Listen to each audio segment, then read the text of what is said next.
Hello, everyone. I'm Gwang-Gyun Nam, Director of the Center for Taiwan Studies of Asiatic Research Institute, and in charge of the moderator of this conference. From now on, we will begin the 2020 International Video Conference titled on International Order and National Management Strategies in the COVID-19 Era. This conference is co-hosted by Center for Taiwan Studies of Asiatic Research Institute and Taipei Mission in Korea. This conference is also supported by Korea University. Now, we will have an opening ceremony before the plenary section. First, on behalf of the Asiatic Research Institute of Korea University, there will be a greeting from X Kim, who is the director of Asiatic Research Institute. Good morning, everybody. Ladies and gentlemen, distinguished participants and viewers. I am Ik-Soo Kim, Director of the Asia Research Institute of Korea University. I am very pleased to welcome you to the Korea-Taiwan International Video Conference, organized jointly by the Center for Taiwan Studies at the ARI and the Taipei Mission in Korea. First of all, I'd like to express my deepest gratitude to Ambassador Dien Won Tang of the Taipei Mission in Korea for co-hosting this international conference. Despite many difficulties due to the COVID-19, Ambassador Tang offered invaluable support to make this international conference take place successfully. As you can see, the world is now facing new challenges that mankind has never experienced before. Because of the COVID-19, most of our daily activities are conducted online. That's why we are holding this video conference online, not offline. It should also be emphasized that the theme of the international conference is very timely, as it touches upon changes in international order and national management strategies in the post-COVID-19 era. As a matter of fact, COVID-19 ushered in a new way of life for mankind, exerting a profound impact on not only healthcare, but also politics, economy, society, technology, and culture as a whole. More importantly, Korea and Taiwan have been fighting the pandemic very effectively, and we are espoused as the most exemplary cases of the overcoming the crisis caused by the COVID-19. Nevertheless, we need to pool our wisdom together in various fields and seek alternatives to overcome this pandemic.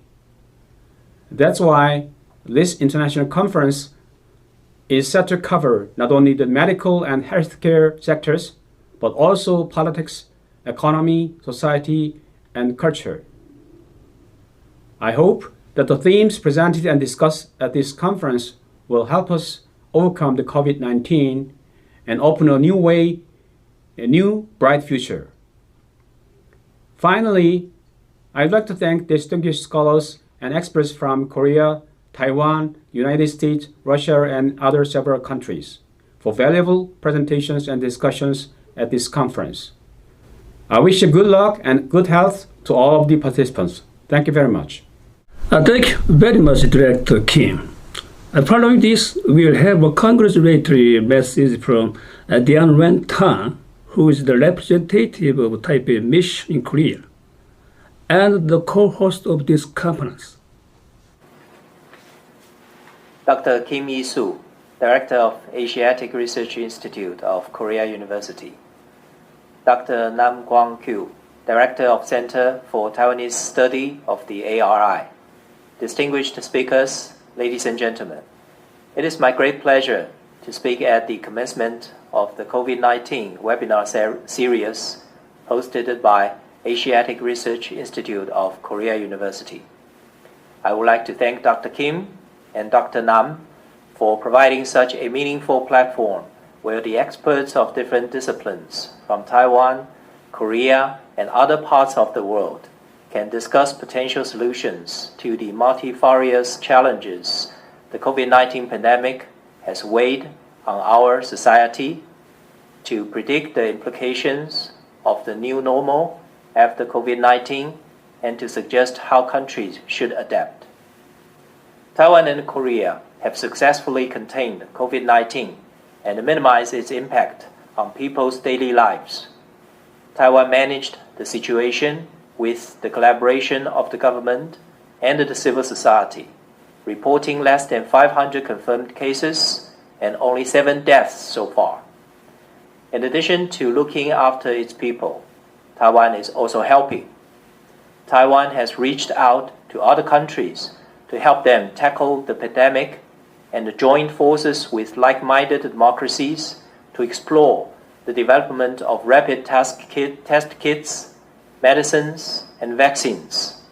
By the end of June, Taiwan had donated 51 million surgical masks, 1.16 million N95 masks, 600,000 isolation gowns, 35,000 forehead thermometers, and other medical materials to more than 80 countries, including Taiwan's diplomatic allies, the US, the European nations.